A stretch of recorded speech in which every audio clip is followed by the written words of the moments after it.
K M. മാണിക്കെതിരെ Congress മുഖപത്രത്തിന്റെ അതിരൂക്ഷ വിമർശനം. മാണിക്ക് രാഷ്ട്രീയം എക്കാലവും കച്ചവടമെന്ന വീക്ഷണത്തിൽ വിലയിരുത്തൽ. കെ.എം. ജോർജ് നെഞ്ചുപൊട്ടി മരിച്ചത് കെ.എം. മാണി കാരണമാണെന്നും രാഷ്ട്രീയ മര്യാദയും സത്യസന്ധതയും ഇല്ലാത്ത അപ്പോസ്തലനാണ് മാണിയെന്നും പത്രം വിമർശിക്കുന്നു. UDF 100 തവണ തോറ്റാലും മാണിയെ തിരികെ വിളിക്കരുതെന്നും പത്രം മുഖപ്രസംഗത്തിൽ പറയുന്നു. വിവരങ്ങളുമായി TP പ്രശാന്ത് ചേരുന്നുണ്ട്. പ്രശാന്ത്, മാണി വിഷയത്തിൽ ഇപ്പോഴും കൃത്യമായ ഒരു ധാരണ എടുക്കാനാകാതെ UDF നിൽക്കുന്ന ഒരു പശ്ചാത്തലത്തിലാണ് ഇത്തരത്തിലൊരു വിമർശനം വന്നിരിക്കുന്നത് മാണിക്കെതിരെ. എന്തൊക്കെ കാര്യങ്ങളാണ് മുഖപ്രസംഗത്തിൽ പറയുന്നത്? മാണിയുടെ മുഖപത്രമായ പ്രതിച്ഛായയിലെ എഡിറ്റോറിയലാണ് വീക്ഷണത്തെ കൂടുതൽ പ്രകോപിപ്പിച്ചിരിക്കുന്നത്. പ്രതിച്ഛായയിലെ വെളിപ്പെടുത്തൽ മാണിയുടെ രാഷ്ട്രീയ സദാചാരത്തിന്റെ കാപട്യമാണ് വിളംബരം ചെയ്യുന്നതെന്ന വീക്ഷണം പറയുന്നു. ഒപ്പം മുന്നണിക്കകത്ത് തർക്കിച്ചും വിലപേശിയും അനർഹമായ പലതും രാഷ്ട്രീയ സത്യസന്ധതയും മര്യാദയും തൊട്ടുതോണ്ടിയിട്ടില്ലാത്ത രാഷ്ട്രീയ അപ്പോസ്റ്റലാണെന്നും വീക്ഷണം രൂക്ഷമായ ഭാഷയിൽ വിമർശിക്കുന്നു. മാണിയുടെ വിഷക്കൊമ്പ് കൊണ്ട് കുത്തേൽക്കാത്ത ഒരു നേതാവും കേരള കോൺഗ്രസിലില്ല. കേരള കോൺഗ്രസ് രാഷ്ട്രീയത്തിൽ സ്ഥാപകൻ കെ.എം. ജോർജ് മുതൽ PC ജോർജ് വരെയുള്ള നേതാക്കളെ മാണി പലതരം ഹീനകൃത്യങ്ങളിലൂടെ പീഡിപ്പിച്ചിട്ടുണ്ട്. അതിൽ പ്രധാനമായിട്ടും ഉന്നയിക്കുന്ന ഒരു കാര്യം എന്തെന്നാൽ രാഷ്ട്രീയ മര്യാദയും സത്യസന്ധതയും മാണിക്കില്ല. വിലപേശിയും തർക്കിച്ചാണ് മാണി സ്ഥാനമാനം കൈക്കലാക്കുന്നത്. ഗുരുഹത്യയുടെ പാപം പുരണ്ട കൈകളാണ് കെ.എം. മാണിയുടേതെന്നും കെ.എം. ജോർജ് നെഞ്ചുപൊട്ടി മരിച്ചത് മാണി കാരണമാണെന്നും വീക്ഷണം മുഖപ്രസംഗം ആഞ്ഞടിച്ചിരിക്കുകയാണ്. ഒപ്പം മാണിക്ക് UDFൽ വാതിൽ തുറന്നിട്ടിരിക്കുകയാണെന്ന ധാരണ അദ്ദേഹത്തിനുണ്ടെങ്കിൽ അതിന്റെ കുളിരിൽ മാണി കാത്തിരിക്കേണ്ടെന്നും കോൺഗ്രസ് മുഖപത്രം പരിഹസിക്കുന്നു. ഒപ്പം കോൺഗ്രസ് ചുമന്നതുകൊണ്ടാണ് മാണിക്ക് രാഷ്ട്രീയ അസ്തിത്വം ഉണ്ടായതെന്നും മാണിയെ വീക്ഷണം ഓർപ്പിക്കുകയാണ്. നിരവധി നേതാക്കളുടെ ചോര വീഴ്ത്തിയാണ് ജോസ് കെ മാണി അനന്തരാവകാശിയായി മാണി വാഴിച്ചത്. മുൻപിൽ നിന്ന് കൈകൂപ്പി വന്ദിച്ച് പിന്നിൽ നിന്നും കുത്തിവളർത്തുന്ന മാണി രാഷ്ട്രീയത്തിന് കായങ്ങളും കൊച്ചുണ്ണിയും ഇത്തിക്കരപ്പക്കിയും എല്ലാം തന്നെ ശിക്ഷപ്പെടേണ്ടുന്ന ഒരു അവസ്ഥയിലേക്കാണ് കാര്യങ്ങളെന്ന രീതിയിലും വീക്ഷണം ആഞ്ഞടിച്ചിരിക്കുന്നു. എക്കാലത്തും എവിടെയും വീണിടം വിദ്യയാക്കലാണ് മാണിയുടെ ശൈലി എന്നും വീക്ഷണം അതിരൂക്ഷമായ ഭാഷയിൽ തുറന്നടിച്ചിരിക്കുന്നു. കെ.എം. മാണിയെ ചുറ്റും, അതായത് വലിയ രീതിയിൽ ഇതിൽ മുമ്പും വീക്ഷണം ചില എഡിറ്റോറിയൽ എഴുതിയിട്ടുണ്ടെങ്കിൽ തന്നെയും ഇത് വളരെ രൂക്ഷമായ ഭാഷയിൽ തന്നെയാണ് കെ.എം. മാണിയെ എല്ലാ തരത്തിലും ശക്തമായി ആക്രമിച്ചുകൊണ്ട് തന്നെയാണ് ഇത്തരത്തിലുള്ള ഒരു എഡിറ്റോറിയൽ ഇന്ന് ഇറങ്ങിയിരിക്കുന്നത്. TP പ്രശാന്താണ് വിവരങ്ങൾ നൽകിയത്. കെ.എം. മാണിക്കെതിരെ കോൺഗ്രസ് മുഖപത്രം ആണ് എന്നിപ്പോൾ അതിരൂക്ഷമായ വിമർശനം ഉന്നയിച്ച് രംഗത്തെത്തിയിരിക്കുന്നത്. വീക്ഷണം മുഖപ്രസംഗത്തിൽ ഖേദം പ്രകടിപ്പിച്ച MM ഹസൻ. മുഖപ്രസംഗവുമായി പാർട്ടിക്ക് ബന്ധമില്ലെന്ന് ഹസൻ. കോട്ടയം വിഷയത്തിൽ മാത്രമാണ് മാണിയോട് എതിർപ്പുള്ളത്. മുഖപ്രസംഗം പാർട്ടിയുടെ നിലപാടല്ലെന്നും ഹസൻ പറഞ്ഞു. ഷീജ ചേർന്നുണ്ട്. വിവരങ്ങളുമായി ഷീജ, എന്തൊക്കെ കാര്യങ്ങളാണ് ഇതുമായി ബന്ധപ്പെട്ട് ഹസൻ പറഞ്ഞത്? സൗമ്യ, പ്രധാനമായും വീക്ഷണം പത്രത്തിൽ വന്ന മുഖപ്രസംഗത്തിന്റെ ഉള്ളടക്കത്തോട് പാർട്ടി യോജിക്കുന്നില്ല എന്നൊരു അഭിപ്രായമാണ് ഇപ്പോൾ KPCC പ്രസിഡന്റ് MM ഹസൻ വ്യക്തമാക്കിയിരിക്കുന്നത്. മുഖപ്രസംഗത്തിലെ അഭിപ്രായങ്ങൾ പാർട്ടിയുടെ അഭിപ്രായമല്ല. ഇത്തരം ഒരു മുഖപ്രസംഗം പ്രസിദ്ധീകരിച്ചതിൽ പാർട്ടി ഖേദം പ്രകടിപ്പിക്കുന്നതായും ഹസൻ ഇപ്പോൾ പുറത്തിറക്കിയിട്ടുള്ള വാർത്താക്കുറിപ്പിൽ വിശദീകരിക്കുന്നു. UDF വിടാൻ കേരള കോൺഗ്രസ് കൈക്കൊണ്ട ഒരു ഏകപക്ഷീയമായ തീരുമാനം, ആ തീരുമാനത്തോട് മാത്രമാണ് KPCCക്കും UDFനും നേരത്തെ അഭിപ്രായ വ്യത്യാസം ഉണ്ടായിരുന്നത്. അത് നേരത്തെ തന്നെ വ്യക്തമാക്കിയിട്ടുള്ളതാണ്. ആ അഭിപ്രായം നേരത്തെ വ്യക്തമാക്കിയിട്ടുണ്ട്. എന്നാൽ കോട്ടയം ജില്ലാ പഞ്ചായത്ത് തെരഞ്ഞെടുപ്പിൽ മാണി സ്വീകരിച്ച വഞ്ചനാപരമായ നിലപാട്, അതിന്റെ പേരിൽ മാത്രമാണ് നിലവിൽ KPCCക്ക് കെ.എം. മാണിയോട് അമർഷവും അതൃപ്തിയും ഉള്ളത്. അത് പ്രകടിപ്പിച്ചിട്ടുണ്ട്.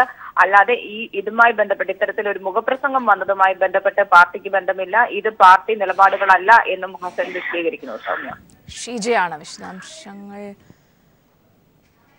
നൽകിയത്. മറ്റു വാർത്തകളിലേക്ക്. തിരുവനന്തപുരം ചിറയൻകീഴിൽ വീടിന് നേർക്ക് ആക്രമണത്തിൽ വീടിന് സമീപം വെച്ചിരുന്ന ബൈക്കുകൾക്ക് കേടുപാടുകൾ സംഭവിച്ചു. വീടിന്റെ ജനാലച്ചില്ലുകൾ തകർന്നു. ഡിവൈഎഫ്ഐ ആറ്റിങ്ങൽ ഏരിയ സെക്രട്ടറി വിഷ്ണുവിന്റെ വീടിന് നേരെയാണ് ആക്രമണമുണ്ടായത്. ഇന്ന് പുലർച്ചെ 2 മണിയോടെയാണ് DYFI Attingal area joint secretary വിഷ്ണുവിന്റെ വീടിന് നേർക്ക് ആക്രമണമുണ്ടായത്. ആക്രമണത്തിൽ വീടിന്റെ ജനാലച്ചില്ലുകൾ തകർന്നു. വീടിന് സമീപം വെച്ചിരുന്ന ബൈക്കുകൾക്ക് കേടുപാടുകൾ വരുത്തുകയും ചെയ്തു. ജനൽച്ചില്ലുകൾ പൊട്ടിവീഴുന്ന ശബ്ദം കേട്ട് വീട്ടുകാർ ഉണർന്ന് ലൈറ്റിട്ടതോടെ അക്രമികൾ ഓടി രക്ഷപ്പെടുകയായിരുന്നു.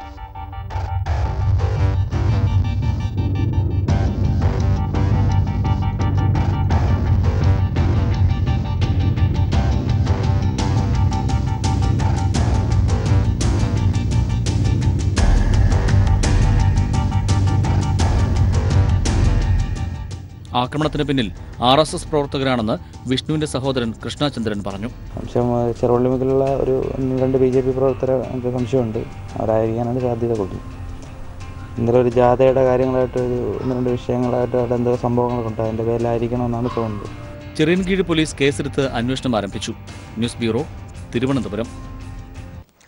കോഴിക്കോട് ജില്ലയിൽ CPM ഓഫീസുകൾക്ക് നേരെ വ്യാപക അക്രമം തുടരുന്നു. നന്മണ്ടയിലും ഫറൂഖിലും ലോക്കൽ കമ്മിറ്റി ഓഫീസുകൾ അടിച്ചു തകർത്തു. സംഭവത്തിന് പിന്നിൽ RSS ആണെന്ന് CPIM ആരോപിച്ചു. കുട്ടൻ ചേരുന്നുണ്ട്. വിവരങ്ങളുമായി കുട്ടൻ, വിശദാംശങ്ങൾ. സൗമ്യ, കോഴിക്കോട് ജില്ലയുടെ പല ഭാഗങ്ങളിലും RSS BJP ആക്രമണങ്ങൾ തുടരുകയാണ്. CPIM ഓഫീസുകൾക്ക് നേരെയാണ് പ്രധാനമായും അക്രമം നടക്കുന്നത്. ഇന്ന് പുലർച്ചയോടുകൂടി കോഴിക്കോട് ജില്ലയിലെ ഫറൂഖിലെ CPIM ലോക്കൽ കമ്മിറ്റി ഓഫീസ് അക്രമികൾ കത്തിച്ചു. അക്രമത്തിന് പിന്നിൽ BJP പ്രവർത്തനമാണെന്നാണ് CPIM നേതൃത്വം നൽകുന്ന വിശദീകരണം. അതുപോലെ തന്നെ കഴിഞ്ഞ ദിവസം 2 ദിവസങ്ങൾക്ക് മുമ്പ് ഫറൂഖിലെ ഏരിയ കമ്മിറ്റി ഓഫീസിന് നേരെയും BJP പ്രവർത്തകർ ആക്രമണം അഴിച്ചുവിട്ടിരുന്നു. നന്മണ്ടയിലും CPIM ലോക്കൽ കമ്മിറ്റി ഓഫീസിന് നേരെ ഇന്ന് പുലർച്ചെ ആക്രമണം ഉണ്ടായി. നന്മണ്ടയിലെ CPIM ലോക്കൽ കമ്മിറ്റി ഓഫീസിന്റെ വാതിൽ തകർത്ത് ഉള്ളിൽ കയറിയ അക്രമികൾ ഓഫീസ് പൂർണ്ണമായും അടിച്ച് തകർക്കുകയായിരുന്നു. സൗമ്യ, കുട്ടനാണ് വിശദാംശങ്ങൾ നൽകിയത്. തിരുവനന്തപുരം ചിറയൻകീഴിൽ വീടിന് നേർക്ക് ആക്രമണത്തിൽ വീടിന് സമീപം വെച്ചിരുന്ന ബൈക്കുകൾക്ക് കേടുപാടുകൾ സംഭവിച്ചു. വീടിന്റെ ജനാലച്ചില്ലുകൾ തകർന്നു. ഡിവൈഎഫ്ഐ ആറ്റിങ്ങൽ ഏരിയ സെക്രട്ടറി വിഷ്ണുവിന്റെ വീടിന് നേരെയാണ് ആക്രമണം ഉണ്ടായത്.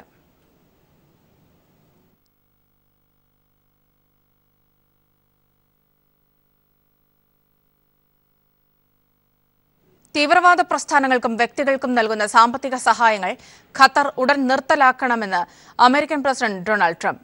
ഇക്കാര്യങ്ങൾ ബോധിപ്പിക്കാൻ ഖത്തർ അമീറിനെ ട്രംപ് ഫോണിൽ ബന്ധപ്പെട്ടുവെങ്കിലും പ്രതികരിക്കാൻ ഖത്തർ തയ്യാറായില്ല. അതേസമയം ഭീകരരായി UAE പ്രഖ്യാപിച്ച വ്യക്തികളുടെയും സ്ഥാപനങ്ങളുടെയും ബാങ്ക് അക്കൗണ്ടുകൾ മരവിപ്പിക്കാൻ UAE നിർദ്ദേശം നൽകി.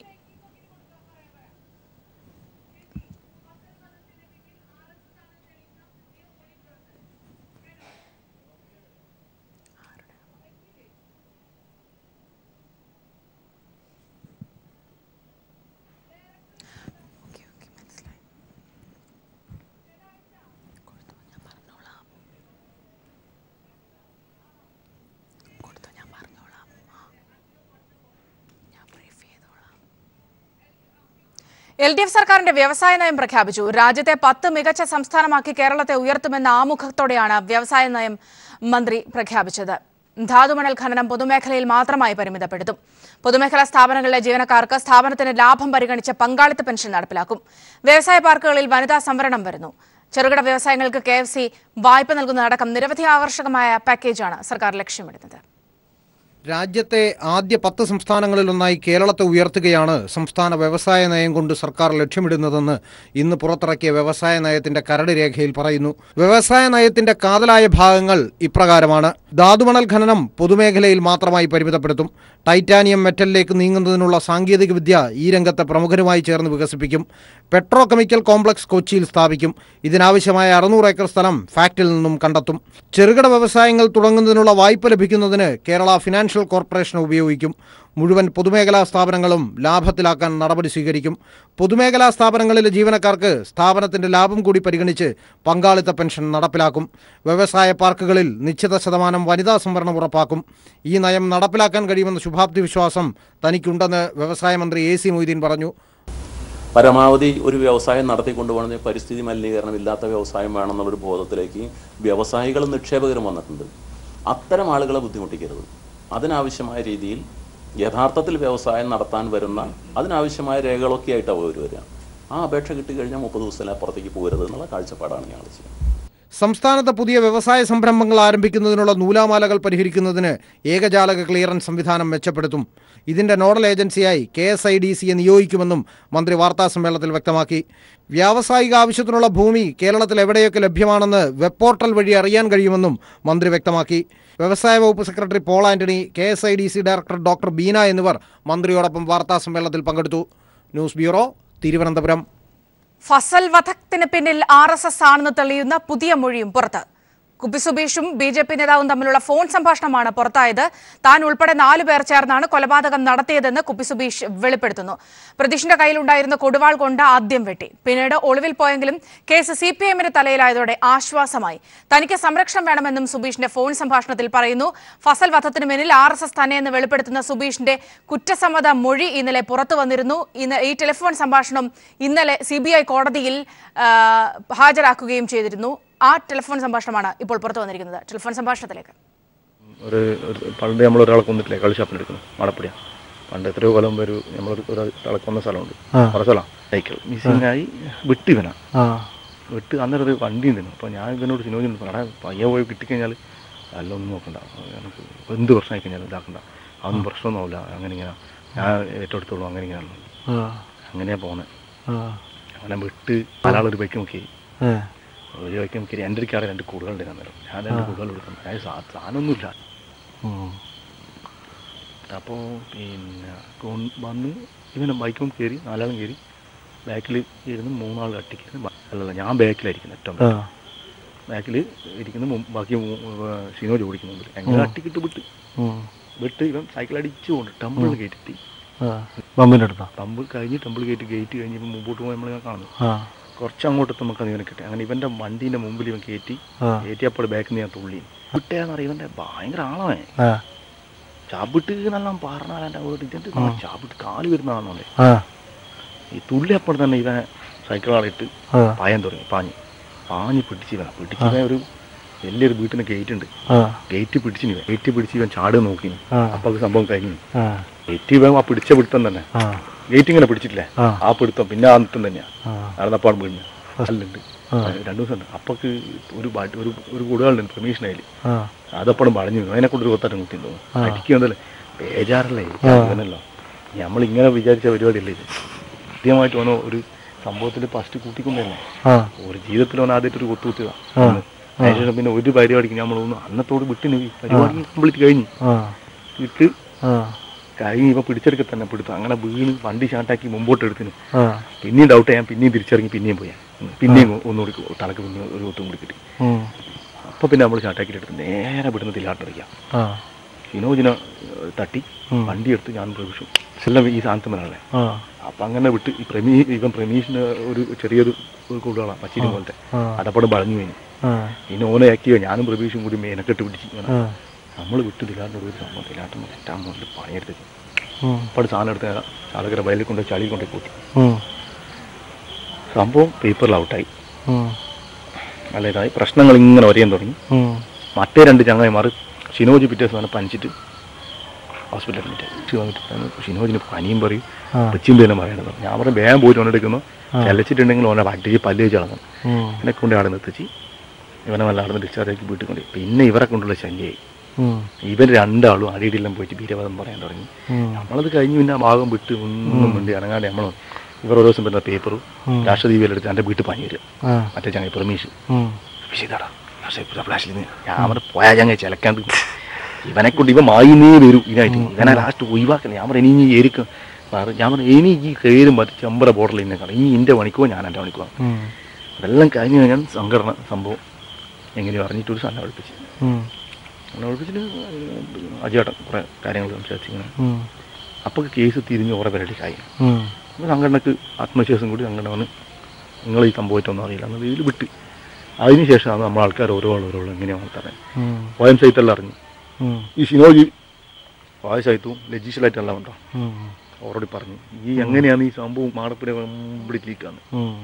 മാടപ്പുഴയിലെ ടീം നമ്മളെ ചെമ്പറ ചെറിയ പിള്ളേർ കമ്പനി ഉണ്ട്, ഇത് പിള്ളേരോടിപ്പാണ്. അങ്ങനെ പിള്ളേർ അറിഞ്ഞു എങ്ങനെയാണ് ഈ സംഭവം ലീക്കായത്. സംഭവം ലീക്കായെന്ന് വെച്ചാൽ നമ്മളെ ആൾക്കാർക്ക് അറിയാമെന്ന് എനക്കും ആദ്യം അറിയാം. അതിനോട് പറഞ്ഞു നമ്മളൊരു ആൾക്കാർക്ക് അറിയാം, അവർ നമ്മളെ മാക്സിമം അറിയാം. പക്ഷേ ഇതിപ്പോൾ ഇങ്ങനെ ലീക്കായെന്നത് ഇപ്പോൾ ലീക്കായി. ഈ മാനൂര പ്രശ്നങ്ങളും ഇതെല്ലാം വന്ന് അങ്ങോട്ടും ഇങ്ങോട്ടും ഡിവൈഡായ സമയത്ത് ഒരുവിധ സംഭവങ്ങൾ ലീക്കാരും ശരിക്ക് ഉറടെത്തി. കാരണം ഈ സംഭവം അശോട്ടനെല്ലാം അറിയാം. കാരണം പാനൂർക്കാരും ബന്ധപ്പെട്ടിട്ടും നമ്മളൊരിതും അന്നേരമുള്ള നേതാക്കന്മാരെല്ലാം ഈ സംഭവത്തിനെ ധരിപ്പിച്ചിട്ടുണ്ട്. കാരണം ഇതിൻ്റെ മേലെ എന്ത് പ്രശ്നം വന്നാലും പ്രശ്നങ്ങൾ ഉണ്ടാക്കണം, പ്രശ്നം ഉണ്ടാക്കണം. ഇത് അതിനൊരു സൂചനയായിട്ട് ഈ കാര്യങ്ങൾ സംസാരിച്ചിട്ടുണ്ടാവും. എന്തായാലും ഉറപ്പാണ്. കാരണം പെട്ടെന്നൊരു പൊട്ടിപ്പുറപ്പെടുന്ന ഒരു പ്രശ്നം വരുമ്പോൾ എല്ലാവരും ഒരുപോലെ നിൽക്കേണ്ടെങ്കിലും സംസാരിച്ചിട്ടുണ്ടാവും. അതിൻ്റെ ഭാഗമായിട്ടാണ് ഇപ്പോൾ ഈ സംഭവങ്ങൾ ലീക്കായത്. ആ സംഭവം അങ്ങനെ ലീക്കായി. എല്ലാം ലീക്കായി. എനിക്ക് കിട്ടിയ റിപ്പോർട്ട് പാലൂർന്ന് എല്ലാം ലീക്കായി. അവസാനം നടന്ന ഇവിടുത്തെ കണ്ണമത്തുള്ള പവിത്രന്റെ പണി വരെ ലീക്കാണ് നടന്നത്. ഒരു സംഭവത്തിൽ പിടിക്കുന്നില്ല. എത്ര കേസ് കിടക്കേണ്ടതെന്നറിയാം. 4-5 കേസ് കിടക്കേണ്ടി. കണ്ണൂർ ജില്ലയിൽ പിന്നെ ഇറങ്ങേണ്ടതില്ല, വിടുന്നതല്ലേ. ഇപ്പൊ പവിത്രന്റെ പന്തകളെ സംഭവം, ജിജേഷിന്റെ ഇത് എത്ര കേസ്, എല്ലാ സംഭവം എല്ലാത്തിലും പിടിച്ചിടൂലേ നിങ്ങൾ ഈ പറഞ്ഞ പോലെ. പ്രശ്നമല്ലേ സംഭവം. അപ്പോൾ ഫോണെപ്പോൾ ശ്രദ്ധിക്കണം മോനെ. നമ്മൾ അറിയാണ്ട് ഞാൻ ഇടക്കിടക്ക് നോക്കുക ഇത് സാധനം ടച്ച് വന്ന് അറിയാണ്ടായിരിക്കും ഞെങ്ങിപ്പോയിട്ട് നമ്മൾ ഈ പറയുന്നല്ലോ ഓനായിരിക്കും കേൾക്കുന്നുണ്ട്. കട്ടയും പട്ടവും അതുപോലെയുള്ള മടങ്ങും. ചേട്ടൻ പറഞ്ഞ കട്ടയും ഉണ്ടാവില്ല പട്ടവും ഉണ്ടാവില്ല. മൂപ്പര് പിന്നെ മറ്റേ എൻ്റെ അനുഭവിക്കുകയോ കൊണ്ടുപോകണം. എന്താ പറയുക, ഭയങ്കര ടെൻഷനായി ഇപ്പോൾ സത്യം പറഞ്ഞാൽ. ഞാൻ പ്രതീക്ഷയോട് പറഞ്ഞിട്ട് ഒരു പണി ചെയ്താലോ, ഒരു കണക്കിന് അന്ന് തന്നെ പിടിച്ചാൽ മതി മോനെ. അതുപോലെ ഉള്ളിൽ പോയിട്ട് തൽക്കാലം ഇറങ്ങിയിട്ട് വന്നു. ഇതിപ്പോൾ എന്ന് വെച്ചാൽ കല്ലങ്ങ് ചോളക്കൂട്ടിയൊരു സ്ഥലത്ത് പോകാൻ പറ്റില്ല, ഒരു സ്ഥലത്ത് പോയി തങ്ങാൻ പറ്റില്ല. ഇത് ആരാ ഇടുന്നുള്ള പ്രതീക്ഷിക്കാൻ പറ്റില്ല. അങ്ങനെ മറ്റേത് നമുക്ക് പിന്നെ ഒരു ടെൻഷനില്ല.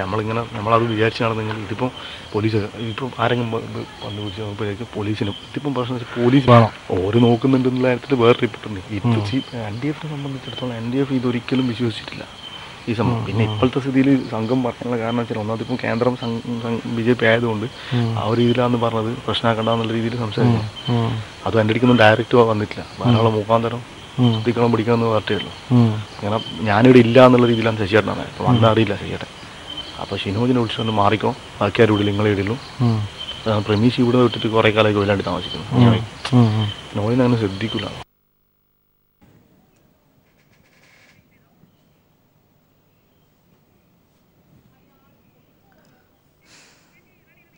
ഫസൽ വധത്തിന് പിന്നിൽ RSS ആണെന്ന് തെളിയിക്കുന്ന സുബീഷിന്റെ ഒരു മൊഴി കൂടി പുറത്തു വന്നിരിക്കുകയാണ്. കുപ്പി സുബീഷും BJP നേതാവും തമ്മിലുള്ള ഫോൺ സംഭാഷണമാണ് ഇപ്പോൾ പുറത്തു വന്നിരിക്കുന്നത്. താൻ ഉൾപ്പെടെ 4 പേർ ചേർന്നാണ് കൊലപാതകം നടത്തിയത് എന്ന് ഈ ടെലിഫോൺ സംഭാഷണത്തിലും സുബീഷ് വെളിപ്പെടുത്തുന്നു. കസ്റ്റഡിയിലാവുന്നതിന് അറസ്റ്റിലാവുന്നതിന് 2 ദിവസം മുൻപ് ഒരു BJP നേതാവിനെ വിളിച്ച് സുബീഷ് ഇക്കാര്യങ്ങൾ സംസാരിക്കുന്നതിന്റെ ടെലിഫോൺ സംഭാഷണമാണ് ഇപ്പോൾ പുറത്തു വന്നിരിക്കുന്നത്. ജോഷ്ല ചേരുന്നുണ്ട് വിവരങ്ങളുമായി. ജോഷ്ല, സുബീഷ് ഈ ടെലിഫോൺ സംഭാഷണത്തിലും ആവർത്തിക്കുന്നത് അതുതന്നെയാണ്. എങ്ങനെയാണ് ഫസലിനെ കൊന്നത് എന്ന് വിശദമായി, ആരൊക്കെ ഉണ്ടായിരുന്നു, എങ്ങനെയായിരുന്നു, അപ്പോൾ എന്തൊക്കെ സംഭവിച്ചു എന്ന് വളരെ കൃത്യമായി പറയുന്ന സംഭാഷണമാണ് ഇപ്പോൾ പുറത്തു വന്നിരിക്കുന്നത്. എന്തൊക്കെ കാര്യങ്ങളാണ് അതിൽ സുബീഷ് പറയുന്നത്?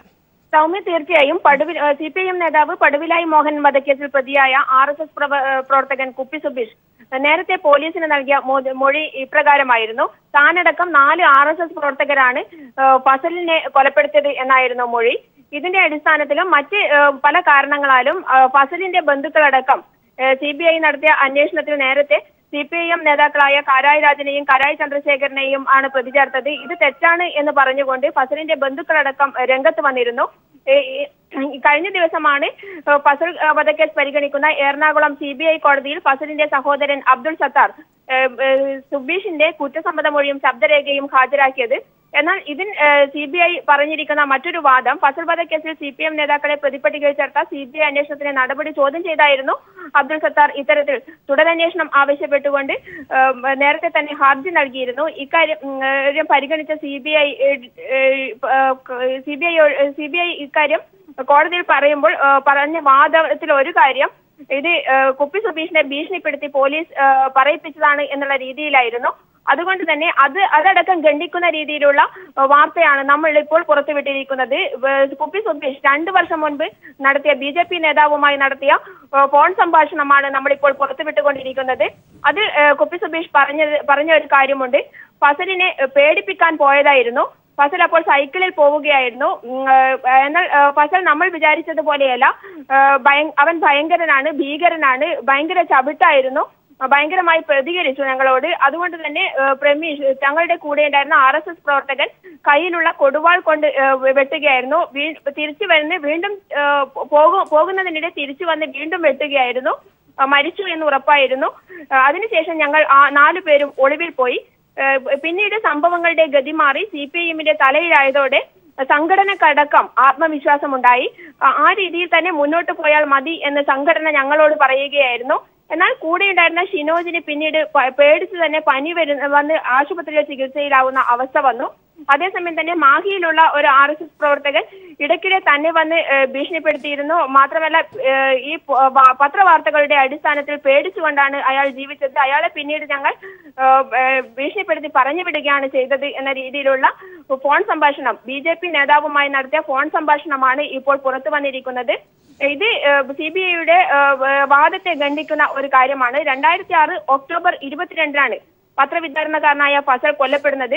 CPIM പ്രവർത്തകനായ ഫസൽ NDF-ലേക്ക് മാറിയതിനാൽ CPIM കൊലപ്പെടുത്തിയെന്നാണ് CBI ആരോപിച്ചത്. എന്നാൽ ഇതിന് നേരത്തെ ഘടകവിരുദ്ധമായ കാര്യങ്ങളാണ് ഇപ്പോൾ പുറത്തു വന്നിരിക്കുന്നത്. CBI അന്ന് തന്നെ രാഷ്ട്രീയ പ്രേരിതമായാണ് കേസ് ഏറ്റെടുത്ത് ഇത്തരത്തിൽ ഒരു ആരോപണം ഉണ്ടാക്കിയതെന്ന് CPIM ആരോപിച്ചിരുന്നു. ഈ CPIMന്റെ ഈ ആരോപണം ശരിവെക്കുന്ന രീതിയിലുള്ള കാര്യങ്ങളാണ് ഇപ്പോൾ പുറത്തു വരുന്നത്. 2 വർഷം മുൻപ് BJP നേതാവുമായി നടത്തിയ കുപ്പി സുബീഷ് നടത്തിയ ഫോൺ സംഭാഷണത്തിന്റെ ഭാഗങ്ങളാണ് ഇപ്പോൾ നമ്മൾ പുറത്തുവിട്ടിരിക്കുന്നത്. സൗമ്യ, ജോഷ്ല, അവിടെയാണ്, അതായത് സുബീഷ് പിന്നീട് പോലീസിന് നൽകിയ മൊഴി അത് സുബീഷിനെ നിർബന്ധിച്ച് പറയിച്ചതാണെന്നും ഒക്കെയുള്ള തരത്തിലുള്ള ഭാഷ്യങ്ങൾ ഉണ്ടായിരുന്നു. ആ വിധത്തിൽ ഈ വിഷയത്തെ ന്യായീകരിക്കാനുള്ള ശ്രമങ്ങൾ BJP RSS പ്രവർത്തകർ നടത്തിയിരുന്നു. ഒരുപക്ഷെ ഇന്നലെ സുബീഷിന്റെ ആ മൊഴിയും പുറത്തു വന്നിരുന്നു. അതിലും വളരെ കൃത്യമായി തന്നെ യാതൊരു സമ്മർദ്ദവും ഇല്ലാതെ തന്നെ സുബീഷ് കാര്യങ്ങൾ പറയുന്നതായിരുന്നു കാര്യം, അതായത് പോലീസ് കസ്റ്റഡിയിലായതിനു ശേഷം. പക്ഷേ ഇപ്പോൾ ഈ പുറത്തു വന്നിരിക്കുന്ന ടെലിഫോൺ സംഭാഷണം അതായിരിക്കും ഒരുപക്ഷെ ഇതിൽ കുറച്ചുകൂടി വലിയ തെളിവ്. കാരണം ഈ കസ്റ്റഡിയിലാകുന്നതിനും മുൻപ് ഒരു BJP നേതാവിനോട് സുബീഷ് സംസാരിക്കുന്നതാണ് ഇപ്പോൾ പുറത്തു വന്നിട്ടുള്ളത്. അതുകൊണ്ട് തന്നെ ഈ വിധത്തിലുള്ള ന്യായീകരണങ്ങളൊന്നും വില പോവില്ല എന്ന് മനസ്സിലാകുന്നതല്ലേ ഈ സുബീഷിന്റെ ഈ ടെലിഫോൺ സംഭാഷണം? തീർച്ചയായും സൗമ്യ, ഏറ്റവും പ്രധാനപ്പെട്ട ഈ കേസിന്റെ വഴിത്തിരിവിന് ഏറ്റവും പ്രധാനപ്പെട്ട തെളിവായി മാറുകയാണ് ഈ ഫോൺ സംഭാഷണം. കാരണം നേരത്തെ തന്നെ എല്ലാവരെയും, പൊതുജനങ്ങളെ മുഴുവനായും കോടതിയും തെറ്റിദ്ധരിപ്പിക്കുന്ന വിധത്തിൽ CBI പറഞ്ഞ ഒരു കാര്യം, ഇത് പോലീസ് അടക്കം, CBI മാത്രമല്ല RSS അടക്കം, RSS BJP രാഷ്ട്രീയ സംഘടനകൾ അടക്കം പ്രചരിപ്പിച്ചിരുന്ന ഒരു കാര്യം, ഇത് പോലീസിനെ കൊണ്ട് മർദ്ദിച്ച് അവശനാക്കിയ ശേഷം പറയിപ്പിച്ചതാണ്, കുപ്പി സുബീഷിനെ കൊണ്ട് പറയിപ്പിച്ചതാണ് എന്നുള്ള രീതിയിലായിരുന്നു പ്രചരണം നടത്തിയത്. അത് അല്ല, ഇത് നേരത്തെ തന്നെ ഇത് തന്നെയാണ് സംഭവം. കുപ്പി സുബീഷ് പറയുന്ന കാര്യം തന്നെയാണ് യഥാർത്ഥത്തിൽ സംഭവിച്ചത് എന്ന് തെളിയിക്കുന്ന രീതിയിലുള്ള ഫോൺ സംഭാഷണമാണ് ഇപ്പോൾ പുറത്തുവിട്ടിരിക്കുന്നത്. 2 വർഷം മുൻപ് കുപ്പി സുബീഷ് നടത്തിയ BJP നേതാവിനോട് നടത്തിയ ഫോൺ സംഭാഷണത്തിന്റെ ഭാഗങ്ങളാണ് നമ്മളിപ്പോൾ പുറത്തുവിട്ടുകൊണ്ടിരിക്കുന്നത്. ഇതിൽ എങ്ങനെയാണ് കൊലപാതകം നടത്തിയത് എന്ന് കൃത്യമായി സുബീഷ് വ്യക്തമാക്കുന്നുണ്ട്. 4 RSS പ്രവർത്തകരും ചേർന്നാണ് ഇത് നടപ്പിലാക്കിയത്. അതിനുശേഷം ഞങ്ങൾ ഒളിവിൽ പോവുകയായിരുന്നു. ഫസൽ ഭീകരമായി പ്രതികരിച്ചു, ചവിട്ടി എന്ന ആ സമയത്ത് ചവിട്ടുകയായിരുന്നു ഞങ്ങളോട്. ഇതിനെ എതിർക്കാൻ വേണ്ടിയാണ് ഞങ്ങൾ ഈ സമയത്ത് വെട്ടിയത്. പിന്നീട് 2-3 വെട്ടി അതിനുശേഷം മരിക്കുന്നത് വരെ വെട്ടി എന്നുള്ള രീതിയിലുള്ള ഫോൺ സംഭാഷണമാണ് ഇപ്പോൾ പുറത്തു വന്നിരിക്കുന്നത്. സൗമ്യ, അവിടെയാണ് ജോഷ്ല, അതായത് നമുക്കറിയാം ഇപ്പോൾ കാരായി രാജനും കാരായി ചന്ദ്രശേഖരനും അടക്കമുള്ള 8 CPIMകാരെ പ്രതിസ്ഥാനത്തേക്ക് കൊണ്ടുവന്ന് നിർത്തി. അവിടെ CBIയും അത് ആവർത്തിക്കുകയോ അല്ലെങ്കിൽ ആ വിധത്തിലുള്ള കുറ്റപത്രം തയ്യാറാക്കുകയും ഒക്കെ ചെയ്തു. ഇവിടെ ഇത്തരം സാഹചര്യങ്ങൾ, അതായത് നിലവിൽ അവിടെ ഫസലും അല്ലെങ്കിൽ LDF പ്രവർത്തകരും RSSമായി നിലനിന്നിരുന്ന പ്രശ്നങ്ങൾ, പരസ്പര തർക്കങ്ങൾ, ഇത്തരം കാര്യങ്ങൾ പോലും യാതൊരു വിധത്തിലും അന്വേഷണത്തിന്റെ ഒരു ഘട്ടത്തിലും പരിശോധിക്കാതെ അതിലൂടെ കടന്നു പോകാതെ ആയിരുന്നു ഈ ഒരു കേസ് അന്വേഷണം നടന്നത് എന്നതിന്റെ വ്യക്തമായ തെളിവാകുകയല്ലേ ഇത്? കാരണം കൃത്യമായി തന്നെ പകപോക്കൽ എന്നുള്ള ആ ഒരു ലക്ഷ്യം വെച്ച് തന്നെ ഫസലിനെ കൊലപ്പെടുത്തുകയായിരുന്നു എന്ന് വ്യക്തമാകുമ്പോൾ ജോഷ്ല. തീർച്ചയായും സൗമ്യ, അന്ന് ആ സംഭവം നടക്കുന്നതിന് കുറച്ച് മുൻപ് മാടപ്പീടിക ഭാഗത്ത് ശ്രീകൃഷ്ണ ജയന്തിക്കായി നടത്തിയ അലങ്കാരങ്ങൾ ഫസൽ നശിപ്പിച്ചതിന് അടികൊടുക്കാൻ പോയതാണെന്നും വാക്കേറ്റത്തിനിടയിൽ വെട്ടിയതാണെന്നുമായിരുന്നു കുപ്പി സുബീഷ് പോലീസിന് നൽകിയ മൊഴി. ഈ മൊഴി ശരിവെക്കുന്ന രീതിയിലുള്ളത് തന്നെയാണ് പിന്നീട് ഇപ്പോൾ നമ്മൾ പുറത്തുവിട്ടിരിക്കുന്ന ഫോൺ സംഭാഷണത്തിലുമുള്ളത്. അതായത് ഈ മരിച്ച ഫസലിനെ പേടിപ്പിക്കാൻ പോയതായിരുന്നു, കൊല്ലുക എന്നുള്ള ഉദ്ദേശത്തോടു കൂടി പോയതല്ല, പക്ഷേ ആയുധങ്ങളുമായി പേടിപ്പിക്കാൻ പോയതായിരുന്നു. എന്നാൽ ഫസലിന്റെ പ്രതികരണം വളരെ രൂക്ഷമായിരുന്നു. അവൻ ഭീകരനാണ്, ഭയങ്കരനാണ്, അവൻ ഞങ്ങളെ മർദ്ദിക്കുന്ന എതിർക്കുന്ന അവസ്ഥയിലേക്ക് എത്തി, അതുകൊണ്ട് വെട്ടുകയായിരുന്നു. വെട്ടിയ സമയത്ത് തോന്നിയ രീതിയിൽ പരമാവധി വെട്ടി അതിനുശേഷം അയാൾ കൊല്ലപ്പെട്ടു എന്ന് ഉറപ്പുവരുത്തിയ ശേഷം ഒളിവിൽ പോവുകയായിരുന്നു എന്നുള്ള കാര്യങ്ങളാണ് കൃത്യമായും സുബീഷ് BJP നേതാവിനോട് ഫോൺ സംഭാഷണത്തിലൂടെ പറയുന്നത്. ഈ ഫോൺ സംഭാഷണമാണ് നമ്മളിപ്പോൾ പുറത്തുവിട്ടിരിക്കുന്നത്. എന്നാൽ ഇതൊന്നും തന്നെ അന്ന് CBI അന്വേഷണ വിധേയമാക്കിയില്ല എന്നുള്ള ആരോപണം അന്ന് തന്നെ CPIM പ്രവർത്തകർ ആരോപിച്ചിരുന്നു. മാത്രമല്ല അന്ന് രാഷ്ട്രീയ പ്രേരിതമായി CPIM-നെ ഫസൽ വധക്കേസിൽ കുടുക്കിയിട്ട് മുന്നോട്ട് പോകണം എന്നുള്ള രാഷ്ട്രീയ പ്രേരണയുടെ ഭാഗമായാണ് CBI അന്ന് പ്രവർത്തിച്ചതെന്ന് അന്ന് തന്നെ ആരോപണം ഉയർന്നിരുന്നു. മാത്രമല്ല അന്ന് കാരായി രാജനെയും ചന്ദ്രശേഖരനടക്കമുള്ള തലശ്ശേരിയിലെ ശക്തരായ നേതാക്കൾ, ജനസ്വാധീനമുള്ള നേതാക്കളെ തെരഞ്ഞെടുപ്പ് മുന്നിൽ കണ്ടുകൊണ്ട് ജില്ലയ്ക്ക് പുറത്തേക്ക് മാറ്റണം എന്നുള്ള ദുരുദ്ദേശപരമായ ലക്ഷ്യത്തോടു കൂടിയാണ് ഇത്തരത്തിൽ ഒരു കേസ് അന്വേഷണം അവിടെയാണ് ജോഷില, അതായത് കേസിൽ അന്വേഷണം നടത്തി കാരായി രാജനും ചന്ദ്രശേഖരനും അടക്കമുള്ളവർ കുറ്റക്കാരെന്ന് വിധി എഴുതുകയും ഒക്കെ ചെയ്യുന്ന സാഹചര്യത്തിൽ ഇങ്ങനെ ഒരു തെളിവ് കൂടി പുറത്തു വരുന്നു. ഇപ്പോഴും കേസ് CBI-യുടെ പരിധിയിൽ തന്നെയാണ് ഉള്ളത്. ഈ ഒരു പശ്ചാത്തലത്തിൽ ഈ ഒരു തെളിവിന്റെ അടിസ്ഥാനത്തിൽ ഒരുപക്ഷെ അവർ കുറ്റവിമുക്തരാക്കി അല്ലെങ്കിൽ ജനങ്ങളുടെ മുമ്പിലേക്കായാലും കുറ്റവിമുക്തരാക്കി നിൽക്കുമെങ്കിലും ഇതിന് പിന്നിൽ ഉണ്ടായിട്ടുള്ള ഗൂഢാലോചന അതല്ലേ ഗൗരവതരമായ വിഷയം? അത് പരിശോധിക്കപ്പെടാതെ പോകാൻ ഇനി ആകുമോ ഇത്തരം തെളിവുകൾ കൂടി പുറത്തു വരുമ്പോൾ? ജോഷ്ല, തീർച്ചയായും സൗമ്യ, നേരത്തെ തന്നെ ഇവർ ജനകീയരാണെന്നും തലശ്ശേരിയിലടക്കമുള്ള ജനങ്ങൾക്ക് ഇത്തരത്തിലൊരു കുറ്റകൃത്യം നടത്താൻ ഇവർ തയ്യാറാകില്ലെന്നും ഇവരുടെ ജനപ്രീതി എത്രമാത്രമാണെന്നും കഴിഞ്ഞ തെരഞ്ഞെടുപ്പുകളിൽ നമുക്ക് വ്യക്തമായതാണ്. അത്രയധികം, അതായത് രാഷ്ട്രീയം പോലും നോക്കാതെ ആളുകൾ ഇവരെ പീഡിപ്പിക്കുന്നു എന്ന് മനസ്സിലാക്കിയ ആളുകൾ, സ്വതന്ത്ര ചിന്താഗതിയുള്ള ആളുകൾ പോലും വൻ ഭൂരിപക്ഷത്തോടുകൂടി ജയിപ്പിച്ച രണ്ടുപേരാണ് കാരായി ചന്ദ്രശേഖരനും കാരായി രാജനും. പിന്നീട് ജില്ലാ പഞ്ചായത്ത് പ്രസിഡന്റായി തെരഞ്ഞെടുക്കപ്പെട്ട സമയത്ത് പോലും ധാർമ്മികതയുടെ പേരിൽ ഈ സ്ഥാനം രാജിവെച്ചുകൊണ്ടാണ് ധാർമ്മികതയുടെ പേരിൽ പിന്നീട് എറണാകുളം ജില്ലയിലേക്ക് ഇവർ രണ്ടുപേരും പോയിട്ടുള്ളതും. ഈ ഒരു കാര്യത്തിൽ നിന്ന് നമുക്ക് വ്യക്തമാക്കുന്ന സംഭവമുണ്ട്. കൃത്യമായും ജനങ്ങൾക്ക് തലശ്ശേരിയിലും കണ്ണൂരിലും അടക്കമുള്ള ജനങ്ങൾക്കറിയാം ഇവർ ഇത്തരത്തിൽ ഒരു പ്രവൃത്തി ചെയ്യുകയില്ല എന്നുള്ളത്. ഇത് തികച്ചും രാഷ്ട്രീയ പ്രേരിതമാണ് എന്നുള്ള കാര്യവും ഇവർക്കെല്ലാം ബോധ്യപ്പെട്ടതുമാണ്. മാത്രമല്ല ഫസലിന്റെ കുടുംബാംഗങ്ങൾക്കടക്കം ഇത്തരത്തിൽ ഒരു കാര്യം ബോധ്യപ്പെട്ടതുമാണ്. അതുകൊണ്ടാണ് ഫസലിന്റെ സഹോദരൻ അബ്ദുൾ സത്താർ ഈ CBI അന്വേഷണം തെറ്റാണ്, ഇത് തികച്ചും അന്വേഷണ സംഘത്തിന്റെ നടപടി ചോദ്യം ചെയ്തുകൊണ്ട് തുടരന്വേഷണം ആവശ്യപ്പെട്ടുകൊണ്ട് 2 മാസം മുൻപ് ഹർജി നൽകിയത്. ഈ ഹർജി പരിഗണിച്ച കോടതി ഇക്കാര്യം CBI അന്വേഷണ സംഘത്തെ അറിയിച്ചപ്പോൾ തുടരന്വേഷണം നടത്താൻ തയ്യാറല്ലെന്നായിരുന്നു CBI-യുടെ നിലപാട്. സുബീഷിന്റെ മൊഴി വിശ്വസിക്കാനാകില്ലെന്നും പോലീസ് ഭീഷണിപ്പെടുത്തിയെന്നാണെന്നുമായിരുന്നു CBI-യുടെ വാദം. ഈ വാദത്തെ ഗണ്ണിക്കുന്ന ഒരു ശബ്ദമാണ് നമ്മൾ പുറത്തുവിട്ടിരിക്കുന്നത്. തുടരുക. ശ്രീ കാരായി രാജൻ നമ്മോടൊപ്പം ടെലിഫോൺ ലൈൻ ചേരുന്നുണ്ട്. ശ്രീ കാരായി രാജൻ, ഇന്നലെ നമ്മൾ ഈ വിഷയവുമായി ബന്ധപ്പെട്ട് സംസാരിക്കുമ്പോൾ സുബീഷിന്റെ ആ പോലീസിന് മുന്നിൽ നൽകിയിരുന്ന ആ മൊഴിയാണ്, അതേക്കുറിച്ചാണ് നമ്മൾ സംസാരിച്ചത്. അപ്പോഴും ഈ ഒരു ടെലിഫോൺ സംഭാഷണത്തെ കുറിച്ച് നമ്മൾ പറയുകയുമുണ്ടായി. ഇവിടെ പോലീസ് കസ്റ്റഡിയിലാകുന്നതിന് മുൻപ്, അതായത് ഇവർ ആരോപിക്കുന്നത് പോലെ പോലീസിന്റെ യാതൊരു സമ്മർദ്ദവും ഇല്ലാതെ സുബീഷ് കാര്യങ്ങൾ പറയുന്നതാണ് ഇപ്പോൾ പുറത്തു വന്നിരിക്കുന്ന ഈ ടെലിഫോൺ സംഭാഷണം. മോഹൻ വധക്കേസിൽ പിടിയിലാകുന്നതിന് മുൻപ് തന്നെ ഈ വിഷയവുമായി ബന്ധപ്പെട്ട് ഒരു BJP നേതാവിനോട് സുബീഷ് സംസാരിക്കുന്നതിന്റെ ടെലിഫോൺ സംഭാഷണം വളരെ കൃത്യമായി, അതിലും ഈ മൊഴിയിൽ പറഞ്ഞ അതേ വാക്കുകൾ തന്നെ ആവർത്തിക്കുന്നു സുബീഷ് എങ്ങനെയാണ് ഫസലിനെ കൊന്നത് അടക്കമുള്ള കാര്യങ്ങൾ. ശ്രീ കാരായി രാജൻ, ശരിയാണ്. ഇത് ഞങ്ങൾ പറഞ്ഞല്ലോ, ഈ സുബീഷ് മോഹനൻ കേസിൽ പിടിക്കപ്പെടുന്നതിന് മുമ്പ് തന്നെ ഓരോ വിവരങ്ങളും പുറത്തു വന്നിട്ടുണ്ട്. ഇതിൽ ആദ്യം പരിശോധിക്കേണ്ടത് RSS-നകത്ത് വന്നിട്ടുള്ള പൊട്ടിത്തെറിയെ തുടർന്നാണ് ഒന്നാമത്തെ വിവരം പുറത്തു വരുന്നത്, ആരൊക്കെയാണ് സംഭവത്തിൽ പങ്കെടുത്തതെന്ന്. അതിനുശേഷം ഈ സുബീഷ് പലരെയും സമീപിച്ചു എന്നുള്ള വിവരം പത്രങ്ങളിൽ വാർത്ത വന്നിട്ടുണ്ട്. പത്രങ്ങളിൽ തന്നെ ഏതെല്ലോ ഓൺലൈൻ മീഡിയകളിൽ ഇയാളുടെ സംഭാഷണം, ഫോൺ സംഭാഷണം, അതും കാണാൻ സാധിച്ചിട്ടുണ്ട്. നിഷേധിക്കാൻ കഴിയുന്ന ഒരു സത്യമല്ല. ഞാൻ എപ്പോഴും പറയുന്ന ഒരു കാര്യമുണ്ട്, സത്യം മൂടി വെക്കാൻ ആർക്കും സാധിക്കില്ല. ഇനിയും പല തെളിവുകളും ഇങ്ങനെ സ്വമേധയാ പുറത്തു വന്നുകൊണ്ടേയിരിക്കും. ഇനിയും പല തെളിവുകളും സ്വമേധയാ പുറത്തു വരും. അതെല്ലാം ഇപ്പൊ ഉദാഹരണത്തിന് ഷിനോജ് സംസാരിച്ച, ഇതിപ്പോ സുബീഷിന്റെ ഫോൺ രേഖയല്ലേ പറയുന്നത്, ഷിനോജ് പലരോട് സംസാരിച്ച രേഖയും പുറത്തു വന്നിട്ടുണ്ടല്ലോ, ചാനലുകളിലൊക്കെ നേരത്തെ വന്നിട്ടുണ്ട്. പ്രമേഷ് പലരോട് സംസാരിച്ച രേഖകൾ പലരുടെയും കൈകളിലുണ്ട്. അപ്പൊ ഇതൊരു സുബീഷിനെ ഒരു മർദ്ദിച്ച് പറയിപ്പിച്ചു എന്നും വല്ല കള്ളപ്രചാരണം നടത്തിയാലൊന്നും ഇത് എവിടെയും അവസാനിക്കാനൊന്നും പോകുന്നില്ല.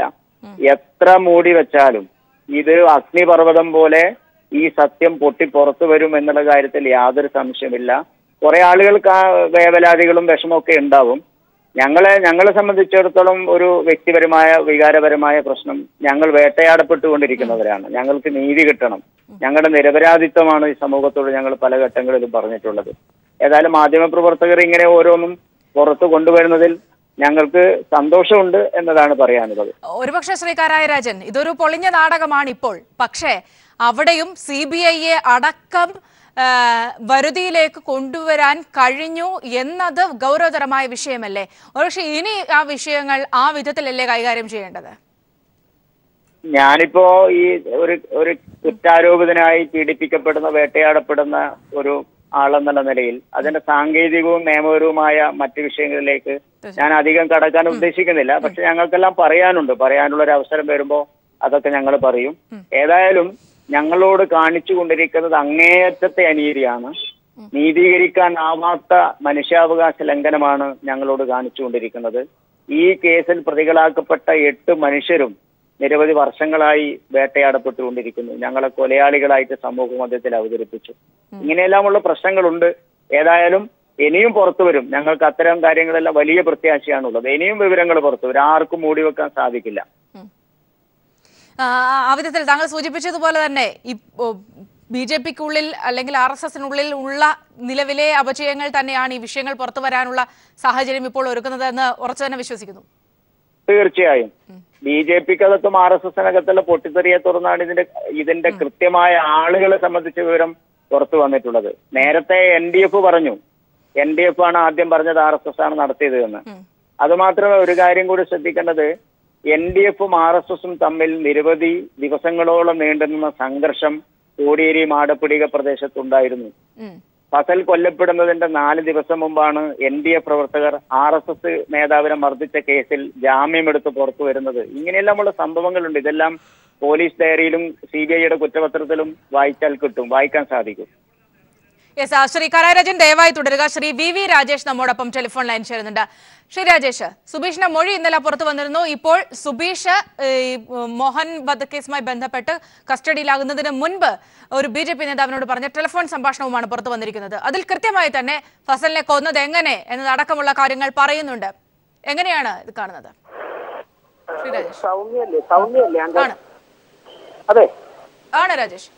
സൗമ്യ, ഇത് യാതൊരു ആധികാരികവുമില്ലാത്ത ഇത്തരത്തിലുള്ള രേഖകളൊക്കെ വെറുതെ വച്ച് ഒരു ഉത്തരവാദിത്തപ്പെട്ട സംഘടനയെ പൊതുസമൂഹത്തിൽ അധിക്ഷേപിക്കുവാനുള്ള നീക്കം നടത്തുന്നത് മാധ്യമ ധർമ്മത്തിന് ചേർന്നതാണോ ഒന്ന് പരിശോധിക്കണം എന്നാണ് ശ്രീ രാജേഷ്. ഇത് ഇന്നലെ കോടതിയിൽ ഹാജരാക്കിയിട്ടുള്ള തെളിവാണ്. ഇത് എന്തെങ്കിലും വിഷയങ്ങൾ എതിരായി വരുമ്പോൾ അതിന്റെ ആധികാരികതയെ ചോദ്യം ചെയ്തിട്ട് കാര്യമുണ്ടോ? സുബീഷിന്റെ മൊഴി ഇന്നലെ എല്ലാവരും കണ്ടതല്ലേ മാധ്യമങ്ങളിലൂടെ? ഞാൻ പറഞ്ഞോട്ടെ, സുധീഷിന്റെ മൊഴി എല്ലാവരും കണ്ടു. പിന്നെ നിങ്ങൾ പറയുന്ന രേഖ, ഈ ശബ്ദരേഖ എല്ലാവരും കേട്ടു. പക്ഷേ ഇതൊന്നും ഒരു കോടതിയും ഇതൊന്നും അംഗീകാരം കൊടുത്തിട്ടുള്ള, ഇതിനൊന്നും ഒരു എവിഡൻഷറി വാല്യൂവും വന്നിട്ടില്ല. മറ്റൊന്ന്, പിണറായി മുഖ്യമന്ത്രിയായതിനു ശേഷം വച്ചിരിക്കുന്ന പോലീസ് ഉദ്യോഗസ്ഥന്മാർ കുറെ രേഖകളൊക്കെ ചമച്ചിട്ട് അത് കോടതിയിൽ കൊടുക്കുന്നതിന് മുമ്പ് കാരായ രാജനും കാരായ ചന്ദ്രശേഖരനും കൊടുത്ത് അത് മാധ്യമങ്ങളുടെയൊക്കെ പുറത്തുവിടുന്നത് ഒരു ജനമധ്യത്തിൽ ഒരു കൺഫ്യൂഷൻ ഉണ്ടാക്കുവാൻ വേണ്ടിയാണ്. എനിക്ക് താങ്കളോട് പറയാനുള്ള ഒരു കാര്യം, ഞാൻ ആധികാരികതയെ കുറിച്ച് ചോദിച്ചല്ലോ. കഴിഞ്ഞ കുറെ ദിവസങ്ങൾക്ക് മുമ്പ് സൗമ്യ തന്നെ ഇതുപോലെ ഒരു ടെലിയിൽ വിളിച്ച് നമ്മൾ തമ്മിൽ നടത്തിയ ഒരു ചർച്ച ഉണ്ടായിരുന്നല്ലോ, ഒരു ഫേസ്ബുക്ക് പോസ്റ്റുമായിട്ട് ബന്ധപ്പെട്ട്. അതായത് മുൻപത്തെ ഡേറ്റിലിട്ട ഒരു ഫേസ്ബുക്ക് പോസ്റ്റില് അയാൾ അതിനെ എഡിറ്റ് ചെയ്ത് പോസ്റ്റ് ചെയ്തതിനു അതൊക്കെ സാങ്കേതികപരമായ വിഷയമല്ലേ? ഇത് അങ്ങനെയല്ലല്ലോ. കൊന്നയാൾ പറയുകയാണ് ഞാനാണ് കൊന്നത്, എന്റെ കൂടെ ഇന്ന ആൾക്കാരുണ്ടായിരുന്നു, ഈ പറഞ്ഞ ആൾ RSS നേതാവാണ്, കൂടെ ഉണ്ടായിരുന്നത് RSS നേതാക്കളാണ്. ഇത്തരത്തിലുള്ള കാര്യങ്ങൾ അദ്ദേഹം തന്നെ വന്ന് പുറത്ത് പറയുമ്പോൾ അല്ലല്ല, നിങ്ങൾ ആ ശബ്ദരേഖ പരിശോധിച്ചിട്ടുണ്ടോ? ഏത് ശാസ്ത്രീയ പരിശോധന നടത്തിയിട്ടുണ്ട്? ശബ്ദം ആരുടേതാണ്, എവിടെ വെച്ചാണ് റെക്കോർഡ് ചെയ്തത് എന്നൊക്കെ നിങ്ങൾ എവിടെ പരിശോധന നടത്തിയിട്ട് ഒരു സംഘടനയെ, രാജ്യം ഭരിക്കുന്ന ഒരു സംഘടനയുമായി ബന്ധപ്പെട്ട് നിൽക്കുന്ന ദേശീയ പ്രസ്ഥാനങ്ങളെയൊക്കെ നിങ്ങൾ ടാർഗറ്റ് ചെയ്യാൻ നോക്കുന്നത്? ഇതൊന്നും അല്ല മാധ്യമ പ്രവർത്തനം, ഇതൊന്നും അല്ല സംഘടനാ പ്രവർത്തനം. അതുകൊണ്ട് ഏതെങ്കിലും ആരോഗ്യപരമായ വാർത്തകൾ ചർച്ച അതൊക്കെ തെളിയിക്കപ്പെടേണ്ടത് കോടതിയിലാണ്. ശ്രീ രാജേഷ്, അന്ന് അവിടെ ഉണ്ടായിട്ടുള്ള വിഷയങ്ങൾ 2006 ഫസൽ കൊല്ലപ്പെടുന്നതിന് തൊട്ടു മുൻപ് അവിടെ ഉണ്ടായിട്ടുള്ള വിഷയങ്ങൾ LDF-ഉം RSS-ഉമായി തമ്മിലുള്ള പ്രശ്നങ്ങൾ, സജിത്ത് അടക്കമുള്ളവരുമായിട്ടുണ്ടായിട്ടുള്ള പ്രശ്നങ്ങൾ, ഇത്തരം സാഹചര്യങ്ങളൊക്കെ നിലനിൽക്കുന്ന വിഷയങ്ങളുണ്ട്. അവിടെ അത് നടന്നതടക്കമുള്ള കാര്യങ്ങൾ സുബീഷ് പറയുന്നുണ്ട്. സൗമ്യ, കോടിയേരി ബാലകൃഷ്ണൻ ആഭ്യന്തരമന്ത്രിയായിരുന്നപ്പോഴാണ് ഫസൽ വധക്കേസിൽ CPM പ്രവർത്തകരെ അറസ്റ്റ് ചെയ്തിട്ടുള്ളത്. CBI അന്വേഷണത്തിലാണ് കാരായി രാജനെയും കാരായി ചന്ദ്രശേഖരനെ അറസ്റ്റ് ചെയ്തത്. കോടിയേരി ബാലകൃഷ്ണൻ BJP അല്ലല്ലോ, CPM ആണല്ലോ. പിന്നെ കാരായിമാരെ അറസ്റ്റ് ചെയ്ത സമയത്ത് രാജ്യം ഭരിച്ചിരുന്നത് ഞങ്ങളല്ലല്ലോ, കോൺഗ്രസ് ആണല്ലോ. അപ്പോൾ ഇതിൽ ഞങ്ങൾക്ക് യാതൊരു രാഷ്ട്രീയ സ്വാധീനം ഞങ്ങൾ ചെലുത്താറുമില്ല, ഞങ്ങൾക്ക് ചെലുത്താൻ സാധിക്കുമായിരുന്നില്ല. ആ സമയത്താണ് ഇവരൊക്കെ പ്രതിയായത്. അതുകൊണ്ട് മാനമര്യാദയ്ക്ക് കോടതിയിൽ ട്രയൽ ഫേസ് ചെയ്ത് നിരപരാധിയാണെങ്കിൽ വിട്ടുപോട്ടെ, അപരാധിയാണെങ്കിൽ ശിക്ഷിക്കപ്പെടട്ടെ, അങ്ങനെ ഒരു സമീപനം സ്വീകരിക്കുന്നതിന് പകരം ഇത്തരത്തിലുള്ള ഗിമ്മിക്കുകളും തട്ടിപ്പുകളും സ്വീകരിച്ചത്. ശ്രീ രാജേഷ്, അന്ന് കാരായി ചന്ദ്രശേഖരനെയും അടക്കമുള്ളവരെ അറസ്റ്റ് ചെയ്യുന്ന ഘട്ടത്തിൽ കോടിയേരി തന്നെയാണ് അനുമതി നൽകിയിട്ടുള്ളത്, ഇവർ കുറ്റക്കാരാണെങ്കിൽ അറസ്റ്റ് ഉണ്ടാകട്ടെ എന്ന്. പക്ഷെ അതല്ല വിഷയം. ഇത് എപ്പോൾ നടന്നു എന്നതല്ല വിഷയം. അന്ന് പോലീസ് അന്വേഷിക്കുന്നു, പിന്നീട് CBI അന്വേഷിക്കുന്നു കേസ്. അതുമായി ബന്ധപ്പെട്ട ഏറ്റവും പുതിയ ചില മൊഴികൾ കൂടി വരുമ്പോൾ അതും കൂടി ചേർത്ത് വേണ്ടേ ഈ ഒരു നിലവിലെ അന്വേഷണത്തെ കാണാൻ, അല്ലെങ്കിൽ നിലവിലെ ഈ കേസിനെ കാണാൻ? അത്രയേ ചോദിക്കുന്നു. ഒന്ന് സൗമ്യക്ക് ഒരു പിശക് പറ്റി. കാരായിമാരെ അറസ്റ്റ് ചെയ്യാനായിട്ട് കോടിയേരി അല്ല പെർമിഷൻ കൊടുത്തിട്ടുള്ളത്. വേറൊരു കാര്യമുള്ളത്, ഈ മൊഴി ഏത് അന്വേഷണത്തെയും ഞങ്ങൾ എപ്പോഴും സ്വാഗതം ചെയ്തിട്ട് മാത്രമേ ഉള്ളൂ. ഒരു അന്വേഷണത്തെയും RSS-ഓ BJP-യോ ഒന്നും പ്രത്യേകിച്ചും കോടതി ഇടപെട്ട് നടന്ന ഒരു അന്വേഷണത്തെയും ഒരു ഘട്ടത്തിലും ഞങ്ങൾ ഇടപെട്ടിട്ടില്ല. ഞങ്ങൾക്കെതിരായി വിധി വരുമ്പോഴേക്കും ജഡ്ജിമാരെ നാട് കടത്താനോ കോലം കെത്താനോ അപഹസിക്കാനോ ഞങ്ങൾ പോയിട്ടുമില്ല. പക്ഷെ ഇപ്പൊ സംഭവിക്കുന്നത് എന്താ? ഒരു സംശയം കോടതിയുടെ മനസ്സിലുണ്ടാക്കാൻ വേണ്ടി മാർക്സിസ്റ്റ് പാർട്ടി ആസൂത്രിതമായ ഒരു ശ്രമം നടത്തുകയാണ്. നിങ്ങളെപ്പോലെ ചില മാധ്യമ സുഹൃത്തുക്കൾ അതിന് കൂട്ടു നിൽക്കുന്നു. നിങ്ങളൊക്കെ പറയുന്നത് തെറ്റായതുകൊണ്ട് ഇന്നല്ലെങ്കിൽ നാളെ അത് തള്ളിക്കളയപ്പെടും. സീതാറാം യെച്ചൂരി ഇപ്പൊ രാജ്യസഭയിൽ പോലും എത്താത്ത ഒരു അവസ്ഥയിലേക്ക് നിങ്ങളുടെ പാർട്ടി എത്തിയല്ലോ. എന്തുകൊണ്ടാണ് ഇത്തരത്തിൽ കള്ളങ്ങൾ മാത്രമേ ജനങ്ങളോട് പറയുന്നത്? അല്ല ശ്രീ രാജേഷ്, ഇവിടെ എവിടെങ്കിലും എഴുതി വെച്ച ഒരു വിഷയം ഒരു തെളിവായോ അല്ലെങ്കിൽ ഇതിൽ പറയുകയോ ചെയ്യുകയല്ല. സുബീഷിന്റെ മൊഴി തന്നെ പുറത്തു വന്നു. സുബീഷ് തന്നെ പറയുന്നു ഇങ്ങനെയൊക്കെയാണ് സംഭവമെന്ന്.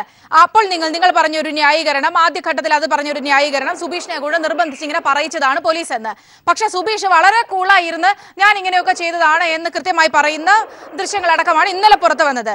പോട്ടെ, കസ്റ്റഡിയിലായതിനു ശേഷം പോലീസ് നിർബന്ധിച്ച് പറഞ്ഞതാണ് എന്ന് ഏതെങ്കിലും വിധത്തിൽ ന്യായീകരിക്കാമെങ്കിലും ഈ ടെലിഫോൺ സംഭാഷണം തെളിവായി വന്നിട്ടുള്ളത് സുബീഷ് കസ്റ്റഡിയിലാകുന്നതിന് മുൻപാണ്. അതിനു മുൻപ് ഒരു BJP നേതാവിനെ വിളിച്ച് സംസാരിക്കുന്നതാണ്.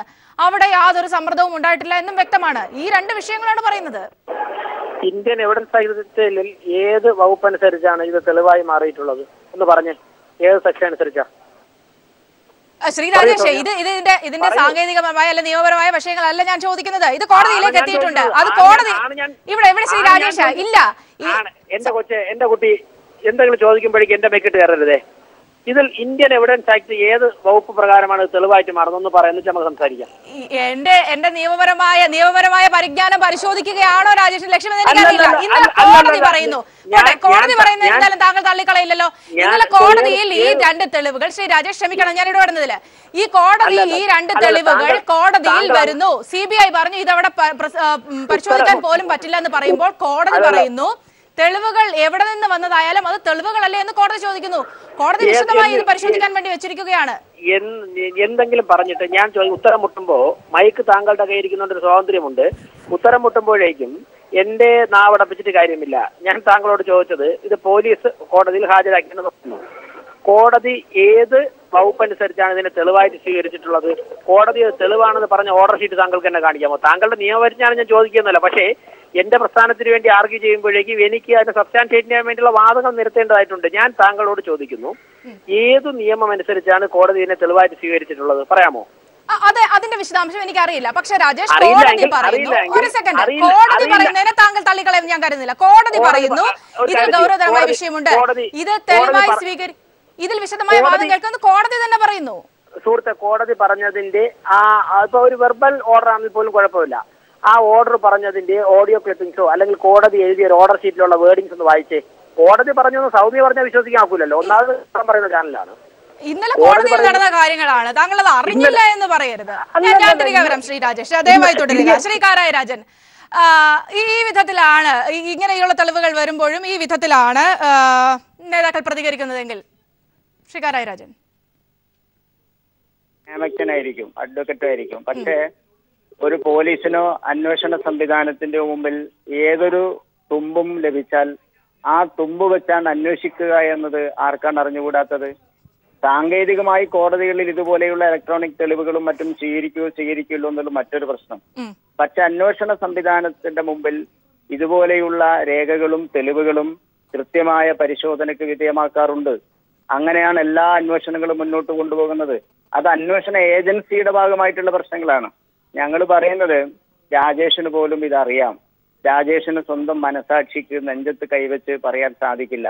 രാജേഷിന്റെ പ്രസ്ഥാനത്തെയും സംഘടനയെയും സംരക്ഷിച്ചുകൊണ്ട് വർത്തമാനം പറയേണ്ടി വരും. അതൊക്കെ ഞങ്ങൾക്ക് അംഗീകരിക്കാം. പക്ഷേ ഈ വിഷയങ്ങളിലെല്ലാം പുറത്തു വന്നിട്ടുള്ള കാര്യങ്ങൾ ആർക്കും നിഷേധിക്കാനാവുന്നില്ല. ചാനലുകളിലോ പത്രങ്ങളിലോ പ്രസ്താവന നടത്തിയോ നിഷേധിക്കാൻ പറ്റുമെങ്കിലും സമൂഹത്തിന് മുമ്പിൽ അതൊന്നും നിഷേധിക്കാൻ പറ്റില്ല. ഇത് എല്ലാവരും മനസ്സിലാക്കുക നല്ലതാണ് എന്നാണ് പറയാനുള്ളത്. ഒരുപക്ഷെ ശ്രീ കാരായി രാജൻ, അദ്ദേഹം ഇത്രയും പറഞ്ഞ് അദ്ദേഹം താങ്കളുടെ മറുപടി പോലും കേൾക്കാതെ ടെലിഫോൺ കട്ടാക്കി പോയി. പക്ഷേ ഇവിടെ നമ്മൾ മനസ്സിലാക്കേണ്ട ഒരു വിഷയം, കോടതിയിലേക്ക് ഈ കാര്യങ്ങൾ എത്തുന്നു. കോടതി ഇനി പരിശോധിക്കുകയോ പരിശോധിക്കുന്നതിലെ അത് കോടതിയുടെ മുന്നിൽ ഇരിക്കുന്ന കാര്യമാണ്. സ്വാഭാവികമായും നമ്മൾ അതിലേക്ക് കടക്കേണ്ടതില്ല. പക്ഷേ ഇവിടെ ഇത്രയും കാലം ഈ കാര്യങ്ങൾ മറച്ചുവെക്കാൻ, അന്വേഷണത്തിന് മുമ്പിലേക്ക് കൊണ്ടുവരാതിരിക്കാൻ, അതിപ്പോ CBI താങ്കൾ ആ വിഷയത്തിൽ പ്രതികരിക്കില്ല എങ്കിലും CBI ഈ വിധത്തിലുള്ള ഒരു അന്വേഷണം നടത്തുമ്പോഴൊന്നും ഇത് അന്വേഷണത്തിന് മുമ്പിലേക്ക് ഈ വിഷയങ്ങൾ കൊണ്ടുവരാതിരിക്കാനുള്ള ഒരു ശ്രമം നടന്നു.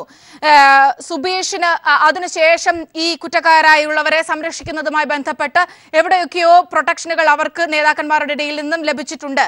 ഈ വിഷയം NDF പോലും അത് RSS ആണ് എന്ന്, അതായത് ഈ കൊല്ലപ്പെട്ട വ്യക്തി ഉൾപ്പെട്ടിട്ടുള്ള NDF പോലും അത് RSS ആണെന്ന് പറയുമ്പോഴും അതിനെ ഒരു ഗൗരവവും കൊടുക്കാതെ പരിശോധിക്കുകയായിരുന്നു CBI പോലും ചെയ്തത്. ഇത്തരത്തിലുള്ള ഗൂഢാലോചനകൾ, ഇത്തരത്തിലുള്ള കാര്യങ്ങൾ ഈ പരിശോധിക്കപ്പെടേണ്ടതല്ലേ, അത് ഈ ഒരു ഘട്ടത്തിലായാലും? സൗമ്യ, ഇതുപോലെയുള്ള ഒരുപാട് പ്രശ്നങ്ങൾ പരിശോധിക്കപ്പെടേണ്ടതുണ്ട്. ഒരു കാര്യം കൂടി ഈ കുറ്റപത്രത്തിൽ ഒരിടത്ത് പറയുകയാണ്, ഒരു സാക്ഷി പറയുകയാണ്, ഫസലുക്കയെ കാണുമ്പോൾ RSSകാർ കൊടുവാൾ കല്ലിലുരച്ച് ഇത് നിനക്ക് വെച്ചതാണ്, നിന്നെ പച്ച പുതപ്പിച്ച് കിടത്തും എന്നെല്ലാമുള്ള സാക്ഷിമൊഴികൾ പോലും കുറ്റപത്രത്തിൽ സാക്ഷികളുടേതായിട്ട് രേഖപ്പെടുത്തിയിട്ടുണ്ട്. ഇങ്ങനെ ധാരാളം വൈരുദ്ധ്യങ്ങളും ധാരാളം നിയമലംഘനങ്ങളും ധാരാളം നീതി നിഷേധവും ഒക്കെ അടങ്ങുന്നതാണ് ഈ ആരോപിക്കപ്പെട്ട കേസ്. ഇതൊരു വളരെ പക്ഷപാതപരമായി ഏതോ രാഷ്ട്രീയ കാരണങ്ങളാൽ ആരെയെല്ലാമോ പ്രീതിപ്പെടുത്താനും ആരെയെല്ലാമോ കൊടുക്കാനും വേണ്ടി ചെയ്തിട്ടുള്ള ഒരു കേസാണ്.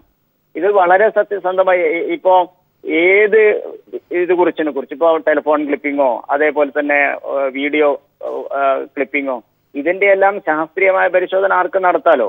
ഫോറൻസിക് പരിശോധനയ്ക്ക് വിധേയമാക്കിയാൽ ആരുടെ ഫോണിൽ എപ്പോൾ പറഞ്ഞു, ഏത് ഫോണിൽ നിന്ന് ഏത് ഫോണിലേക്ക് പോയി എന്നതെല്ലാം മനസ്സിലാക്കാൻ എന്തെല്ലാം മാർഗങ്ങളുണ്ട്.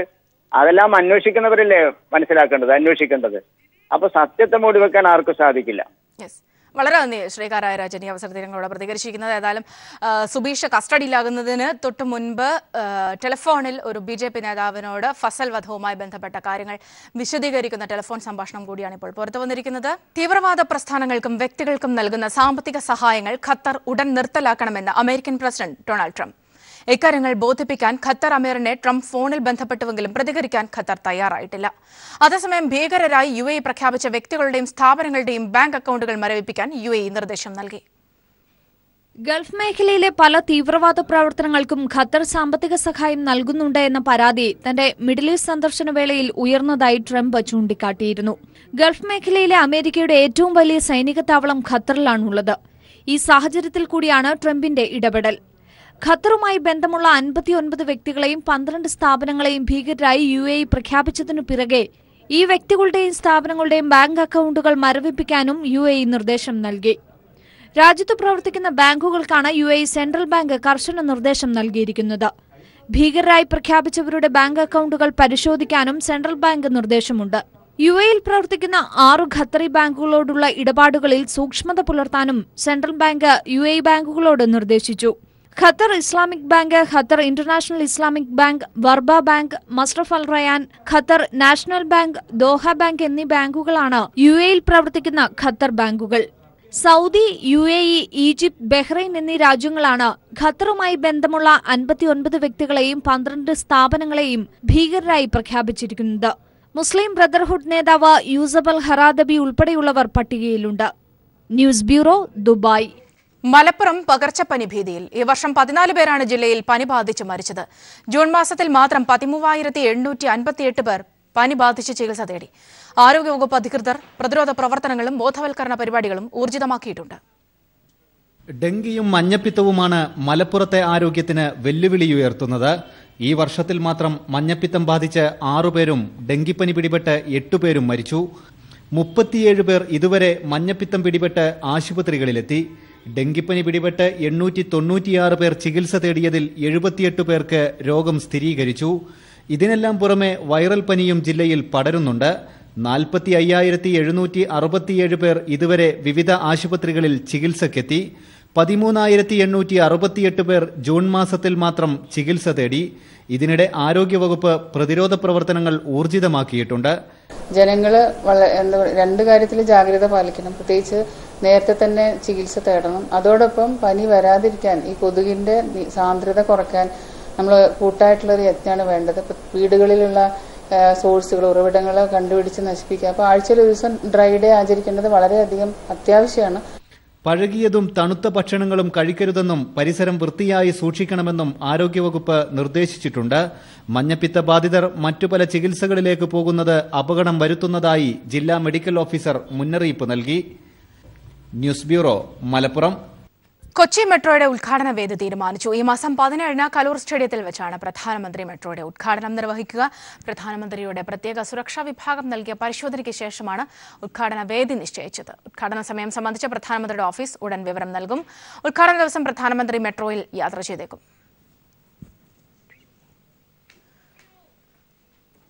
കൊച്ചി മെട്രോയിലെ പ്രധാന പ്രത്യേകതയാണ് സ്റ്റേഷന്റെ പേരുകൾ എഴുതി കാണിക്കുന്ന ഡിസ്പ്ലേ ബോർഡ്. സ്റ്റേഷനിലും ട്രെയിനകത്തും യഥേഷ്ടം ഡിസ്പ്ലേ ബോർഡുകൾ സ്ഥാപിച്ചിട്ടുണ്ട്. യാത്രികൻ എത്തേണ്ട സ്ഥലം സംശയമില്ലാതെ കണ്ടുപിടിക്കാൻ ഇതേറെ സഹായകരമാണ്. പരിചയമില്ലാത്ത സ്ഥലത്തേക്ക് ആദ്യമായി യാത്ര ചെയ്യുമ്പോൾ എല്ലാവർക്കുമുള്ള ആധിയാണ് സ്ഥലം എത്താറായോ അതോ കഴിഞ്ഞുപോയോ, ഇനി എത്ര ദൂരമുണ്ട്. ഈ വിധ സംശയങ്ങൾക്കെല്ലാം ഈ ഡിസ്പ്ലേ ബോർഡുകൾ മറുപടി നൽകുന്നു. കൊച്ചി മെട്രോയുടെ മറ്റൊരു പ്രത്യേകതയാണ് ഈ കാണുന്ന ഡിസ്പ്ലേ. ഇതിൽ സ്റ്റേഷനുകളുടെ പേരുകളാണ് ഈ കാണിച്ചിരിക്കുന്നത്. ഇതിൽ പിന്നിട്ട സ്റ്റേഷനുകളെല്ലാം തന്നെ ചുവപ്പ് നിറത്തിൽ പ്രത്യേകം അടയാളപ്പെടുത്തിയിട്ടുണ്ട്. വരാൻ പോകുന്ന സ്റ്റേഷനുകളാണ് ഈ കാണുന്നത്. ഇതുകൂടാതെ ഏറ്റവും അടുത്ത 4 സ്റ്റേഷനുകളുടെ പേരുകളും പ്രത്യേകം രേഖപ്പെടുത്തിയിട്ടുണ്ട്. അതിൽ തന്നെ പിന്നിട്ടവ വീണ്ടും ചുവപ്പ് നിറത്തിലാണ് പ്രത്യേകം അടയാളപ്പെടുത്തിയിരിക്കുന്നത്. ഇതിനു പുറമെ ഓരോ സ്റ്റേഷനിലും റൂട്ട് മാപ്പ് വെച്ചിട്ടുണ്ട്. ഒരു സ്റ്റേഷനിൽ തന്നെ പല ഭാഗങ്ങളിലായി സ്ഥാപിച്ചിരിക്കുന്ന മാപ്പിൽ മെട്രോ സ്റ്റേഷനുകളുടെ സമഗ്ര വിവരങ്ങൾ ഉൾക്കൊള്ളിച്ചിട്ടുണ്ട്. ഡിസ്പ്ലേ ബോർഡിന് പുറമെ ട്രെയിനിനുള്ളിൽ സ്റ്റേഷൻ അറിയിച്ചുകൊണ്ടുള്ള പ്രത്യേക അനൗൺസ്മെന്റും മെട്രോയെ കൂടുതൽ ആകർഷകമാക്കുന്നു. മുട്ടം AFC ഗേറ്റിലൂടെയുള്ള സുഗമമായ യാത്രയ്ക്കായി നിങ്ങളുടെ ടിക്കറ്റുകൾ തയ്യാറാക്കി വെക്കുക. News bureau, Kochi. പഠനത്തിൽ മികവ് കാട്ടിയവർക്കായി ഏർപ്പെടുത്തിയ പുരസ്കാരദാന ചടങ്ങിൽ പങ്കെടുത്ത വിദ്യാർത്ഥികൾക്ക് ലഭിച്ചത് വിദ്യാഭ്യാസ മന്ത്രിയുടെ മികച്ച ക്ലാസ്. എങ്ങനെ ചിന്തിക്കണം, എന്തു ചെയ്യണം എന്നിവ സംബന്ധിച്ച് മന്ത്രി രവീന്ദ്രനാഥ് നടത്തിയ സംഭാഷണം വിദ്യാർത്ഥികൾക്ക് മാർഗനിർദ്ദേശകമായി മാറി. മികച്ച വിജയം നേടിയ കാസർഗോഡ് തൃക്കരിപ്പൂർ മണ്ഡലത്തിലെ വിദ്യാർത്ഥികളെ അനുമോദിക്കുന്നതിനായി ചെറുവത്തൂരിൽ സംഘടിപ്പിച്ച ചടങ്ങിൽ മുഖ്യാതിഥിയായിരുന്നു മന്ത്രി രവീന്ദ്രനാഥ്. 10ാം ക്ലാസ്സിലും +2വിലും പരീക്ഷകൾ വിജയിക്കാൻ കാണിച്ച ജാഗ്രത ജീവിത പരീക്ഷകളിലും ഉണ്ടാകണമെന്ന് വിദ്യാഭ്യാസ മന്ത്രി പ്രൊഫസർ രവീന്ദ്രനാഥ് വിദ്യാർത്ഥികളെ ഓർമ്മിപ്പിച്ചു. ഈ പരീക്ഷകളെക്കാൾ കടുത്തതാണ് ജീവിതത്തിൽ പലപ്പോഴും ഉണ്ടാകുന്ന പരീക്ഷണങ്ങൾ. അപ്പോഴും A+ വിജയം തന്നെ കൈവരിക്കണം. പരീക്ഷയിൽ നിങ്ങൾക്ക് കിട്ടുന്ന A+ തുടർ പഠനത്തിലൂടെയും തുടർ ഇടപെടലിലൂടെയും ജീവിതത്തിന്റെ A+ ആക്കി മാറ്റണം. അതായിരിക്കും നിങ്ങളുടെ ലക്ഷ്യം. കേവലം പരീക്ഷയിലെ A+ കൊണ്ട് മാത്രം ജീവിതത്തിന്റെ A+ കിട്ടിക്കോളണം എന്നില്ല. നിരവധി മേഖലകളിൽ ഇനിയും A+ കിട്ടിയാലേ ജീവിതത്തിന്റെ A+ ആയിട്ട് മാറുള്ളൂ. എല്ലാവരും ഡോക്ടർമാരും എഞ്ചിനീയർമാരുമാകണമെന്ന് നിർബന്ധം പിടിക്കരുത്. എല്ലാ വിഷയത്തിനും തുല്യ പ്രാധാന്യമാണുള്ളത്. നന്നായി വിജയം കൈവരിച്ചാൽ ഏത് വിഷയമെടുത്താലും നല്ല തൊഴിലവസരങ്ങൾ ലഭ്യമാകുമെന്നും മന്ത്രി പറഞ്ഞു. +2 പാസ്സായി ചിലർക്ക് എഞ്ചിനീയർ ആണെന്നുണ്ടാവും, ചിലർക്ക് ഡോക്ടർ ആകണമെന്നുണ്ടാവും, ചിലർക്ക് മറ്റെന്തെങ്കിലും ആവണമെന്നൊക്കെ ഉണ്ടാവും. നമ്മൾ ഉദ്ദേശിച്ചത് തുടർന്നുള്ള പഠനത്തിന് വഴി ഒരുക്കിക്കൊള്ളണമെന്നില്ല. നമ്മുടെ ആഗ്രഹം അനുസരിച്ച് പലതും കിട്ടിക്കൊള്ളണമെന്ന് ഇല്ല. ഒരു കാര്യം മനസ്സിലാക്കിക്കൊള്ളുക, ഉന്നത പഠനം എന്ന് പറഞ്ഞ് ഏത് മേഖല തിരഞ്ഞെടുത്താലും അതിന് തുല്യമായ സ്ഥാനവും തുല്യമായ സാധ്യതയും ഉണ്ട് എന്ന് തിരിച്ചറിയാം. +2 കഴിഞ്ഞുള്ള പഠനം ആഴത്തിലുള്ളതാണ്. കടലിന്റെ അടിത്തട്ടിൽ നിന്ന് മുത്ത് കണ്ടെടുക്കുന്നത് പോലെയാണിത്. ആഴത്തിലുള്ള പഠനം ഉന്നത ബിരുദങ്ങളായി തിരിച്ചു ലഭിക്കുമെന്നും മന്ത്രി പറഞ്ഞു. തൃക്കരിപ്പൂർ മണ്ഡലത്തിൽ A+ നേടിയ വിദ്യാർത്ഥികളെയും മുഴുവൻ മാർക്കും നേടിയവരെയും മികച്ച വിജയം നേടിയ സ്കൂളുകളെയും ചടങ്ങിൽ മന്ത്രി രവീന്ദ്രനാഥ് അനുമോദിച്ചു. M. രാജഗോപാലൻ MLA അധ്യക്ഷനായിരുന്നു. News bureau, Kasaragod.